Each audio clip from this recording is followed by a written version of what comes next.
All right, welcome back to another edition of the Better Contractor. Today we're going to talk about the importance of giving back in mentoring as business owners. There's a lot of business owners that do not, in my opinion, do enough to basically give back or help the next generations to succeed. Mentoring is a huge part of my life. I love it. I think it's something every business owner should be doing. We should be helping the next generation. We should be giving them the tools to succeed. There's so much stuff that we've been through that we've learned. And I look back at mentors I've had in my life, and if I can give someone a nugget of information that helps them to shave off a problem or make a problem that normally may last 5 years be a 10-minute problem, then that's what we should be doing to give them a leg up. We should be, as the older generation, also fostering leadership skills and stuff like that in the next generation. So I'm an active part of our local CEO program, which is sponsored through the Midland Institute of Entrepreneurship for high school seniors. And I'm joined today by Jadie Keck, an alumni of the program, sophomore this year in college, close friend, employee because she was good, and also a current mentee. Jadie, welcome. Thank you. So first we'll talk a little bit about mentoring. So why should business owners get involved in mentoring specifically? Well, I think there's two sides of it. I think there's the one side is what can it do for your business, and then what can you do for your mentee or your community. Obviously, if you can have an impact on both, that's ideal, but I don't think you should ever be motivated by just business. So, like, let's say you mentor me, and you sold candy bars. I'm probably going to tell people to buy your candy bars. Yeah. But because you're mentoring me, my life is going to improve, hopefully, if you give me good advice. And then, in turn, I would probably help you a little bit in some areas of your life just by having that kind of relationship. Yeah. So I think it's really important to help your community, but also like show young people what can be done and show them how they should be when it's their turn to give back. It's almost like a expand their mind type of thing of what's possible. Yeah, if you want to create this renewal within your community, you've got to just start the cycle. And if you're the first to doing it and it takes off, then hopefully it snowballs into something that really impacts your community. And if it doesn't, then maybe you just try again. Yeah. I like how you say, because I do think there's some people that sometimes do giving back things simply because it looks good, not because they're necessarily invested. So I do like that you brought that in, that your heart needs to be in it. You need to go 110%.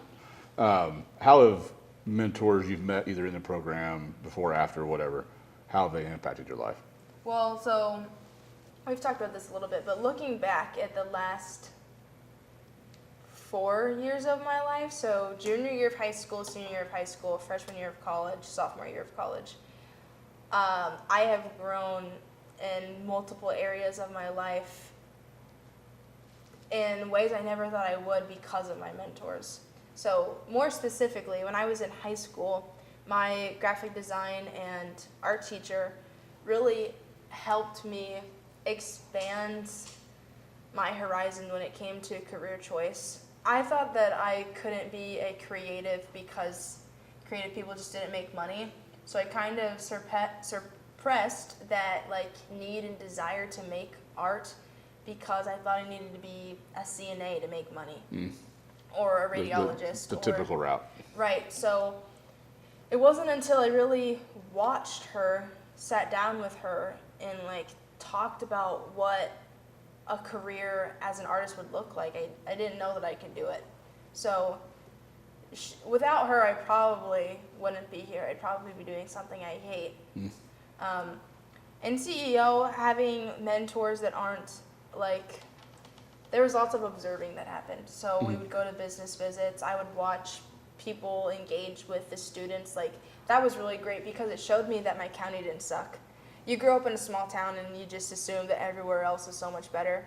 Now I have a deep love for my hometown, and I don't necessarily want to live there, but when I go back home, I'm going to give my money to small businesses, and I'm going to be involved in ways that will benefit my community opposed to just... So it almost makes you appreciate those things more. Totally. And just from college and being involved with you and I almost said my wife, your wife, not my wife. If you want her, take her. I'm just saying. With my mentors, Brent and Annie, I feel that I think I'm capable of more than I thought I was capable of before. And lots of doors and opportunities have been opened. So overall, mentors have impacted my life greatly. I would be a little scared to see what it would look like without my mentors, and I think people are silly if they don't have them. Whether that's a teacher, a parent, someone you meet in the community, and it can be like a watch mentor. It doesn't have to be let's meet and take notes and talk about stuff, but I think having a relationship with someone who wants you to succeed and you want to succeed, and you both take action and thought in how you're going to grow to get that success is important. Yeah. I think when you brought up like observance, and we've talked about like mentors I had, I didn't have the one-on-one like we have. Mine was more an observance mentor, which is still valuable, obviously. Yeah. But I'm naturally an observer anyway, so I was always like finding these people that had aspect here that I like, or this aspect that I like, so I would mirror this or mirror that, and then kind of bring it all together like, okay, this is the ideal person I want to become. Right.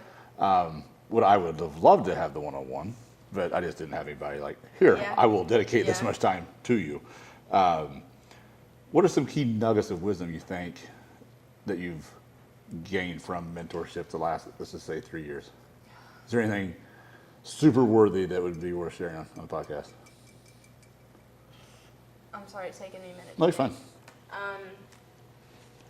Well, I really love the saying that was talked about a bunch in CEO. There's no growth in your comfort zone, and there's no comfort in your growth zone.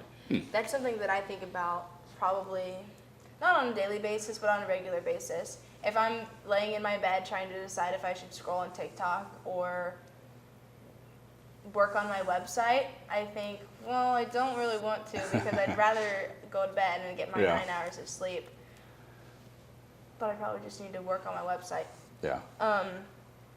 From you and Annie, I think, and this is probably summing up a lot of information because there's a lot I could say, but life is what you make it. So you two are good examples of what you work for, you will get. Yeah. As well as it can't all be about money and success. Not that that's what you're about. You're a good example of being driven and having success in business, but also prioritizing relationships and Being well-rounded. Yes. Yeah. Yeah. It's not about having cool cars or cool watches. It's about the kind of people you surround yourself with, and honestly, the mental health of yourself and others. Because I mean, it would be really lonely to just have cool cars and watches. I've always said in growing up, for some reason, there were some successful people that I remember seeing, and not to be mean, but they were fat and out of shape, and you knew their relationships at home were not ideal, but they had money. And I remember even when I was younger thinking, well, that's not success. Right. Because you're miserable everywhere else. And if you die rich and everybody hates you, and you die young because you're out of shape, that's not really having achieved a whole lot. No. So I like that you bring that up, though, that it is that well-roundedness of excelling here, here, and here. And you may have 3 different mentors. You may have one that's decent in all of it. You may have one that just completely kills it with relationships. You may have one that completely kills it in fitness. They're not good in another area, but there's stuff you can learn from each of them. That's what is beautiful about mentors, because you don't have to pick just one person to model your life after. You watch and observe. There's things that you do that I want to do, and there's things that you do that I am not interested in doing. You're not perfect. Oh my gosh. So, Brutal. I think it's neat that having you on here, number one, it's cool because I've gotten so much out of the mentorship as well.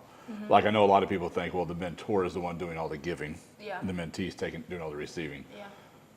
while that's generically the case, it is actually not what it is. You've done really just as much mentorship.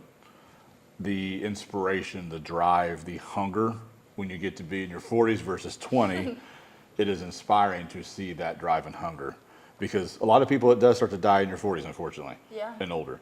So it kind of keeps that spark alive. And there's aspects and things in life that you look at differently than even I do.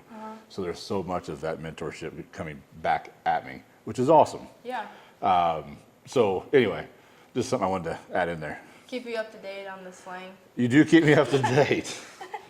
And I try, and sometimes I mess up, though, on the slang. But I try. I try to be cool. Yeah. So we've referenced CEO a lot, but we've not really talked about what it is. So if there's someone listening who's actually interested, this is in a lot of counties, but it's not everywhere. The Midland Institute would obviously love to see CEO in other counties where it's not. So can you tell us just a little bit about what CEO is, what's the class structure, stuff like that? Yeah. So CEO isn't a typical classroom setting. You meet before school starts at whatever location you decide to meet at, and you're in class. I think we arrived at, I think classes from 7 to 9. You guys usually Or arrive. earlier. Yeah. I want to say my class, we got there earlier than we were supposed to, so I think we actually got there at 6:15, but it started at 6:30. I think. I could be a little off. I know now they're doing 7:30, but most of them are there at 7 Okay. to 9. Yeah. Well, early. It was early. It's early when you're a high school Moral of the senior. story is early. Classes are longer than like a normal hour period, 50-minute period. So a typical day we could spend in class where we could be talking about badge business, individual business, class business, which are all things that you create in class. Badge business is a way to fund your class.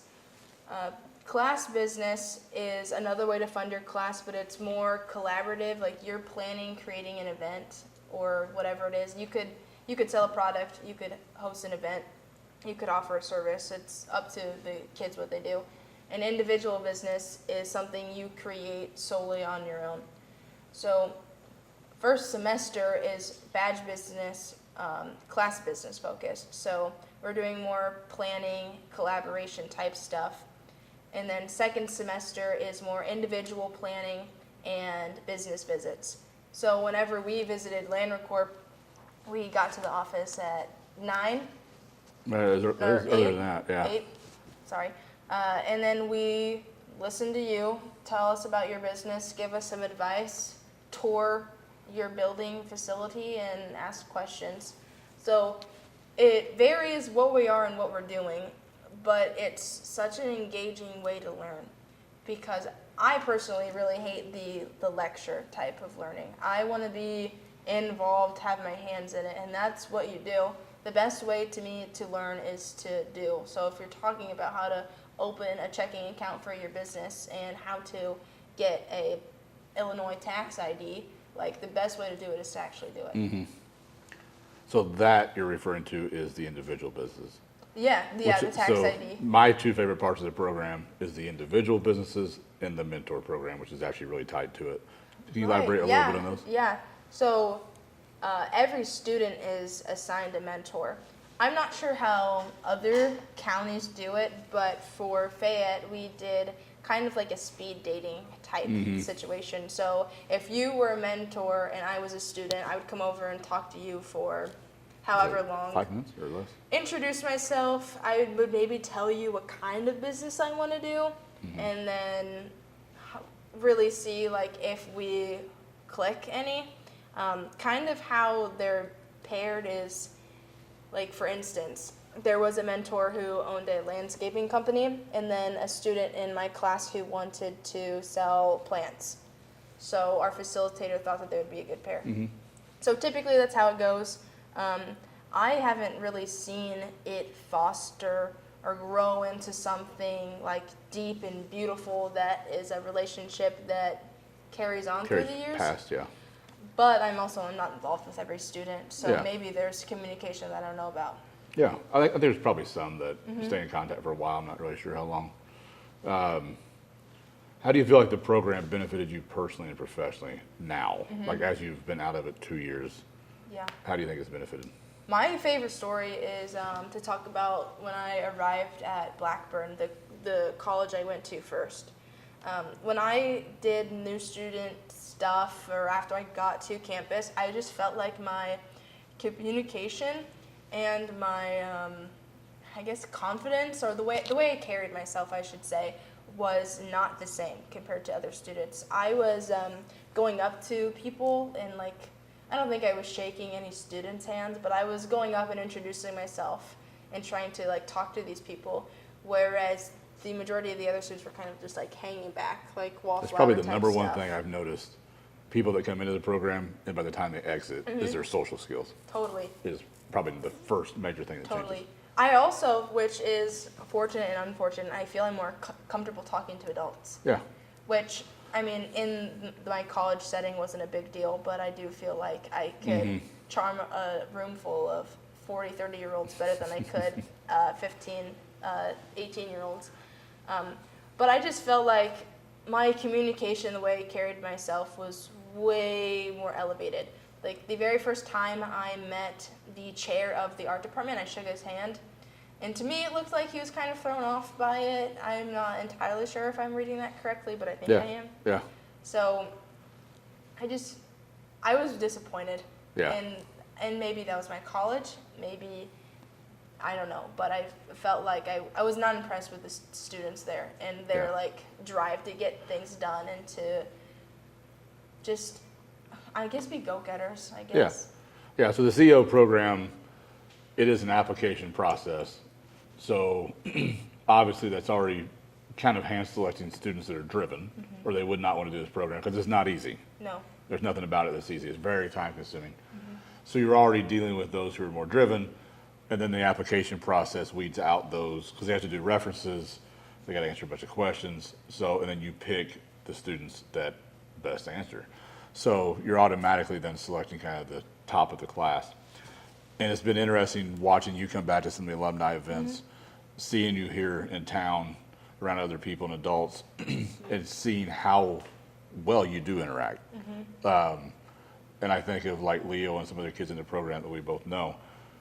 It's a different level, having been through it for being 20 years old, of how you guys deal with adults. And we employ both of you, so. Yeah, that's true. So obviously I saw it. Yeah, it definitely has helped me professionally too, because I think if I wouldn't have gone through the program, my engagement with you in a professional setting would be lacking. Yeah. And I don't want to speak for Leo, but I feel it would be the same for him as well. Yeah. Both of you were naturally good. It just made you better, essentially. Yeah, I agree. The individual businesses, so, as a business owner, I'm obviously very entrepreneurial. Yeah. I love it. Tell us just a little bit more about that side of it. Yeah, so when I was in the 3rd grade, I started my own duct tape business. It's nothing like that. It's not, you make whatever kind of crocheted duct tape thing and then you sell it. You have to write up a business plan, talk about profit margins, go to the bank and set up a checking account that is specific to your bank. But you can't do that until you register your business through whatever government agency your state has. So I don't think people take it as seriously whenever they hear that you are a high school senior with a business. It's a different level of planning and responsibility that you have to take on when you do that. I really loved the process of working for myself, being my own kind of boss, and being able to be creative in whatever way I wanted. Yeah.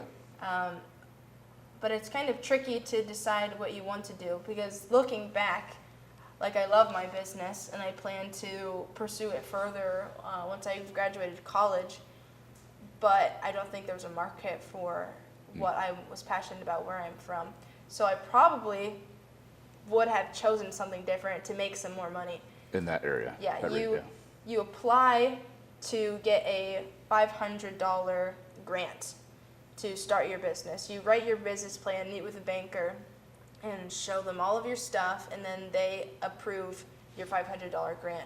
And you can ask for a loan from the CEO Foundation as well, but not very many students use it. But from that $500, you start your business, you buy your banners, your mailing stuff, your products, everything you need, and then your profit is solely yours. So I wish I would have been more profit driven and done something that would have made me $2,000-$3,000 and maybe saved my passion for later in life. Yeah. Okay. So needless to say, doing that process though was super helpful. Yes. Because your mentor is also involved. So there's a mentor. Yes. Yeah. Yeah, totally. You don't have to sit on the couch with your mom and dad who know nothing about business and figure it out. You've got people in your corner to help you out. And it's been beneficial to me because now, if I wouldn't have gone through the CEO program, I wouldn't want to pursue my future dreams and goals. I wouldn't think I could start my own business. I thought it was really hard, and it's not very hard. Which is the cool thing about the program is you're meeting all these different business owners who at one point were your age. Yeah, totally. And it's neat because there's a lot of businesses in the community. You drive by them every day. Mm-hmm. You don't even realize what they do. You may not realize they have 80 employees. Mm-hmm. You may not realize they're doing millions of dollars a year because there's this little building that you drove by every day. You think, oh, that's Fayette County. Yeah. There's no way that's doing a whole lot. Then you find out it actually is. But what it teaches you is it's possible, number one, and then you see other people doing it. Mm-hmm. And you see them doing it in your small town. Yes, and so we've talked about this before. If I were to decide that Vandalia was the place for me to put down roots, if I needed to buy a house or hire a plumber, I would go through all of the investors of the CEO program, and that's how I would decide. Because if you are putting in your time and money to help out kids that you owe nothing to, that to me says something about you and your character and then your core values as a company. Okay. So obviously I've hired 2 from the CEO program, you and Leo from your class. And I'm no doubt there will be more in time. But there's a reason I hired them, and I'll let you elaborate on why you think that reason is. Why I think it is? Why do you think I hired you guys? Not just because I'm awesome. Well, you're awesome, but why else? Well, from past conversations, I know that you have told me in a room full of young people, I stand out. Mm-hmm. I don't want to sound like I'm tooting my own horn. Toot it. But I think you said it is how I engage with people, how I dress, how I carry myself, that type of thing. And I don't want to give CEO all the credit, but I'm giving CEO a lot of credit. You went from good to great, right? Yes. Yeah, good to great. With the dress specifically, when I go back to CEO events, knowing that as a student the dress code is business casual, I wear something business casual. I may go a little more on the casual side, but I do that because I don't want to distract from the current students. I don't wear a hot pink button-up shirt because if they wear it, I want you to look at them because they're the ones you should be impressed with right now, not me, not an alumni. But you just learn to conduct yourself in a more professional way. It's not all about waking up early and doing business tours, but it's about how you shake someone's hand, how you introduce yourself, how you send an email, how you do a follow-up call, or how to recover when you mess up on a call, because I've done that before, and it's really embarrassing. How'd you do that? I gave the wrong date to the person I was speaking to on the phone, so I had to call back and say, I told you this date, but actually, can I come on this day instead? That's funny. And they are investors of the CEO program, so it's not the first time they've been hit up by a CEO kid for something class related. But just overall, the level of professionalism that you learn and adopt into your own life is pretty impressive for a teenager, and it really just prepares you for the real world. And I hate when people say that because CEO is all hard, and it feels pretty real to me. I hear what you're saying on that. That is a good point to the program, is the communication. Yeah. Because as a business owner, we all know someone who doesn't communicate effectively even though they may be great at a lot of different things, if they can't communicate and do it effectively. And that's one thing the CEO program, I think, really prepares you guys for, especially with our 2 facilitators we've had, is communicating to the business owners, to each other, to the facilitator. Like, it is very much a do it now type of thing. So the mentorship thing is something that obviously, to me, that is, we've talked about CEO a lot, but mentorship should be something I think a business owner should do, regardless of that program. Whether that is some young guy in your community that's starting a new business. I can think of people when I started mine that poured in, cared, wanted to know what I was doing, who pushed me. There was 2 or 3 guys at the gym I went to when I was 20 some years old, and they weren't like mentee like we are, but they were people that every time I go to the gym, they'd ask, hey, how's the business doing? Have you tried this? Are you doing this? Do you need any help with anything, any advice? And I look back at that, and that was so beneficial. And I remember 2 of those 3 especially were like, you can do this on a broad scale. Like, this doesn't have to just be Fayette County. Think big. Like, they just kept pushing the whole think big thing. And that's what we did, so we thought big. So, we're nationwide, and that is slightly attributed to those people's influence. So get to know those young people who are trying to start that business, that are scared or whatever, and they need someone like you to say, hey, you actually can do this, and I've been in your shoes at one point, and then give them some tips. But the founder of CEO, Craig Linval, did you ever get to know him? He passed away, but did you ever get to know him at all or hear much about him? We learned about him initially, like when you go through orientation, they tell you about the class, you learn about him a little bit, but we really kind of got to know him, his philosophy and like perspective of what CEO is, should, and could be by reading his book, Things You Wish You Knew Yesterday, which unfortunately we didn't get through the whole book when I was in class, but that's something that I will totally read again, and I'll probably read it a few times. So we do not have Travis in the podcast today, so I have to do at least one quote. And it's from Craig Linval. There are going to be rapids, some of which you see waiting for you, and some that you cannot. You have no choice, so you may as well accept it and enjoy the ride. As a quote I think is kind of cool. It is something you're going to experience in business, but with having some mentors and people around you, it makes those rapids a little bit less hostile. So that I actually remember reading that. There's another part in his book with an illustration of a straight line and then this big conjumbled mess of swirls, and then it levels out, and it right underneath it is a straight line, and then right underneath that line is like kind of like a heartbeat type thing, and it's just to illustrate that life isn't that straight line. You're going to go up and down and around and under and through, and then you're going to go up and down. Life is not just a straight shot to what you want it to look like. He's the king of good advice. Yeah, that whole book's chock full of that type of stuff. But I think going through that with someone, and a mentor doesn't have to necessarily be older.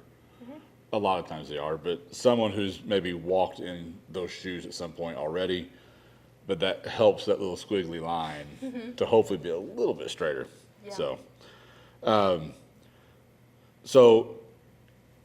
I'm all about effectiveness. So communication, whatever it is that you're doing, has to actually be effective. You can't just do it. So now that you're in college, you've been out of the program, what is something my generation and older can do better for your generation? Well, we've talked about this, but I think a lot of boomers and older people just think... I'm not a boomer, by the way. No, No. I know who the boomers are. Okay. But I think a lot of older generations assume that people my age, the only thing we want to do is play on our phones and make TikToks and vape. That's not everybody. That's a lot of people, but it's not everybody. So I think what is important is to acknowledge the mistakes that older generations have made, talk about how it's impacted everybody, and then formulate a plan of how to improve. I think there's no point in talking about what went wrong or what didn't work well if you're not going to provide solution. Sometimes you need to point out like, hey, this just didn't work, and then whoever figures it out.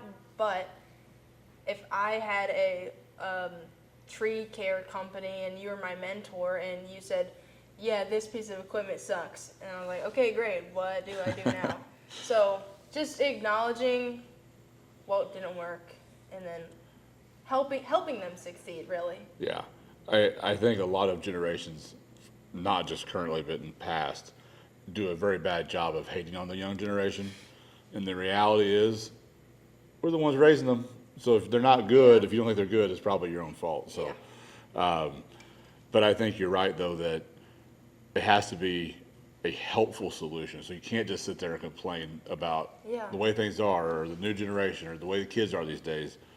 Provide them a solution, provide them something different, right? Yeah, no, totally. Yeah. So with that said, since COVID, there's been this huge push of like the online and virtual stuff. Mm-hmm.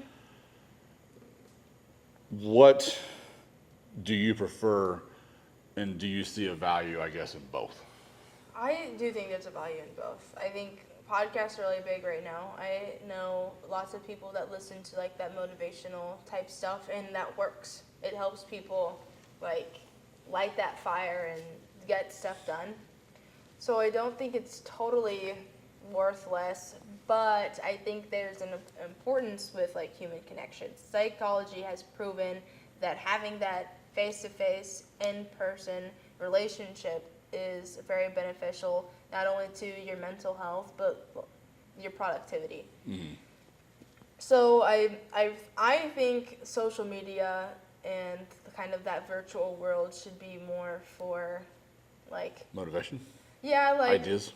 Like if I see an influencer girl online posting that she went to Italy and that she's 23 in Italy, I'm like, holy shit, I want to go to Italy when I'm 23.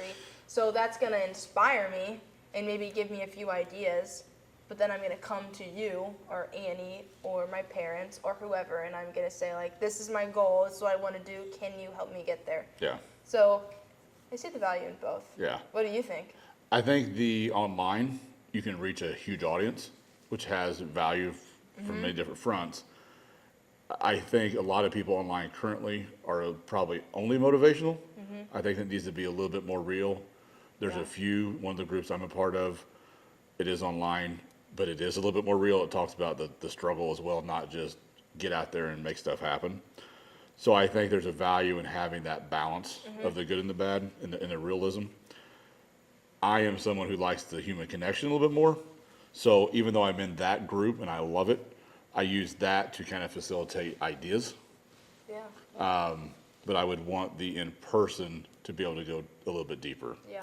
To actually have someone to talk to. But I have this specific problem. How can I navigate those waters? I have a little bit of beef with the online stuff too, because my boyfriend really likes to listen to the guy who makes people take their shirt off. Like, oh, you're fat. Like, I personally don't like that. And I feel like we're starting to see, especially for like the male audience, like that is what it is.